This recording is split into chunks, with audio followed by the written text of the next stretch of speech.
to show you the quicker method.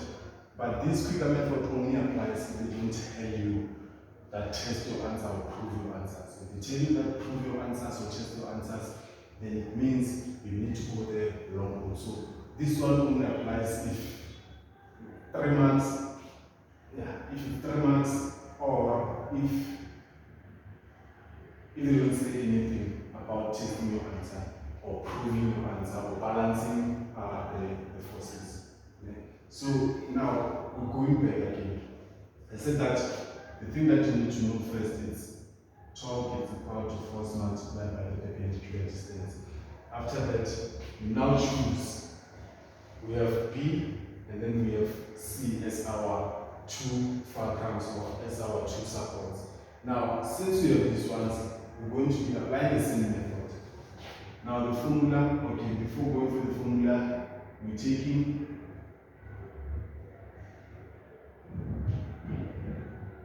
moments about, let's just say B. So we're taking moments about B. So if you're taking moments about B, the sum of the clockwise moment is equal to the sum of the anti-clockwise moment. Right? Then from there, this is now our fulcrum. This is where we're going to be calculating our moments about B. So these, you can cover it, or you can either draw something like this to show that that's the fulcrum to you. Then from there, we're going to check for the forces that are going clockwise. Forces that are going clockwise, if this is the fulcrum. Remember, clockwise is this way. And then this way, it's our anti.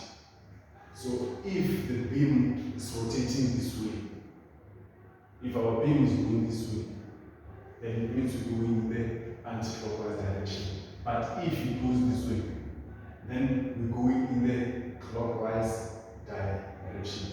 Okay. So we now need the forces that are going clockwise.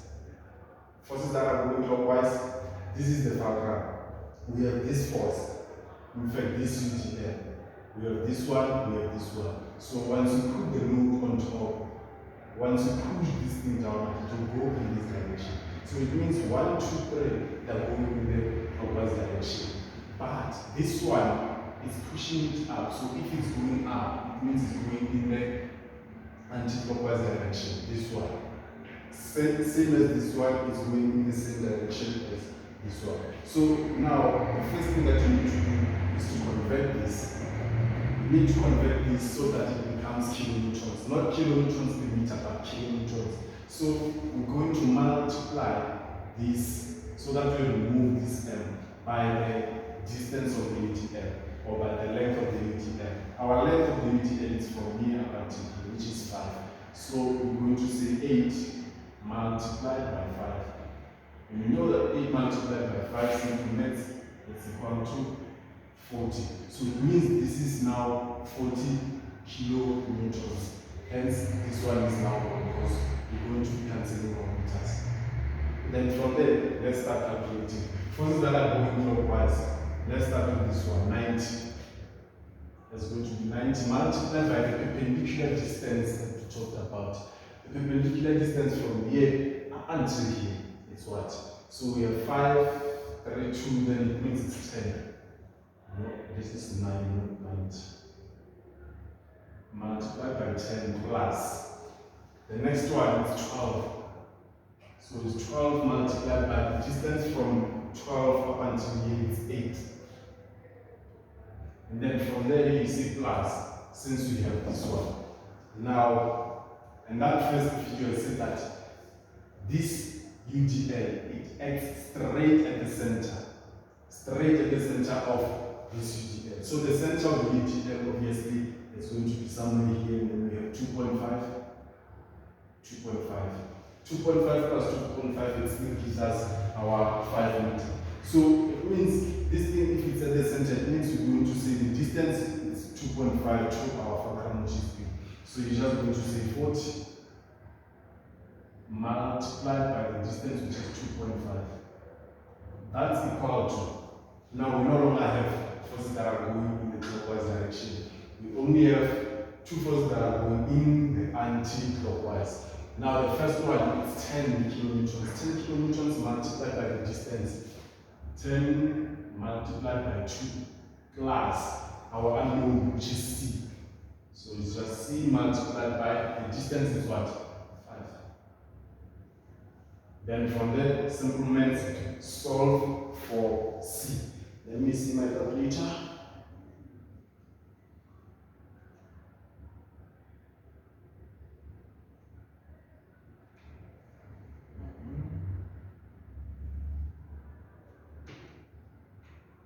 And then the answer that I get is 3.2 kilonewtons. Now, I've seen a lot of you making mistakes. Please don't make the mistake of converting this into newtons.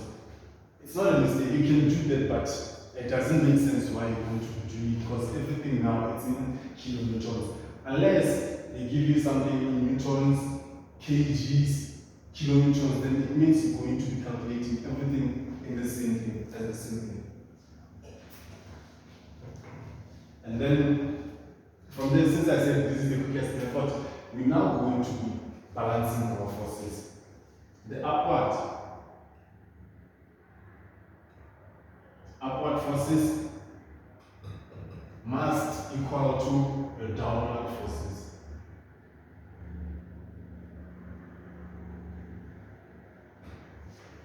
Now, forces that are going up, we have this one, we have this one. This we already calculated as 53.2. So you're just going to say 53.2 kilonewtons plus this one. These are the forces that are going upward. Then it's B. Equal to downward forces, we have 9 plus 12 plus 40 plus 10. And then we're now going to be solving for B. This is 71. That's 71. Then B 3.2. Then solve for B. This one you transpose it to the other side, and then from there our B is equal to 71 minus 53.2 is equal to what?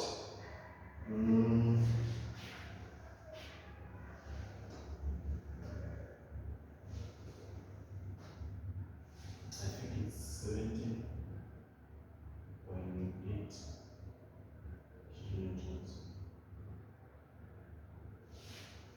Now I'm using my mind, you go and calculate it. Now we have this one. This method, it will only be correct if this first thing is correct. If you calculate in C and you get the wrong answer, even here you're going to get the wrong answer. So it's up to you. It's either you're going to be saving your time or you're going to be risking it all. From there, let's draw our shear force diagram. Drawing our shear force diagram, something like this.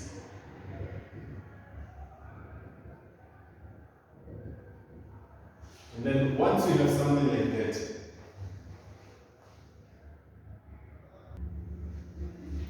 now to calculate our shear force, we're just going to do this. Then we start. Now at 0, at A, it's 10, right? And this 10 is going down now because it's on top. So we're going to draw a line going down, which is going to be 10. Then from there you move from 10 to the next one, to the next force, which is 2 meters, right? From this one. So from 10 we go 2 meters, right? It's still on 10 kilonewtons, right? So 10, and then we move 2 meters, then we go to our B. Now B is 17. So you're just going to say that 17 subtracted, or you can say 10 plus negative 10, in fact. Negative 10 plus 17. When you add them together, you're going to get 7.8. So here it's 7.8 kilonewtons. And then after getting this one, we now go diagonal. Obviously, we're going to measure it from here up until then, which is 5 meters. So it means now our UTL must land somewhere here on this line. Then it's just going to say 7.8 subtract the UTL. 7.8 subtract your UTL. 7.8 subtract your UTL, okay? It's going to be 32.2. 32.2, so it's negative 32.2. Negative 32.2. So we'll go diagonally. It's not according to scale, but yeah. Negative 32.2 kilonewtons. Then from here, we come to this force. Now we're just going to say negative 32.2. We add it with C, and our C is 53.2.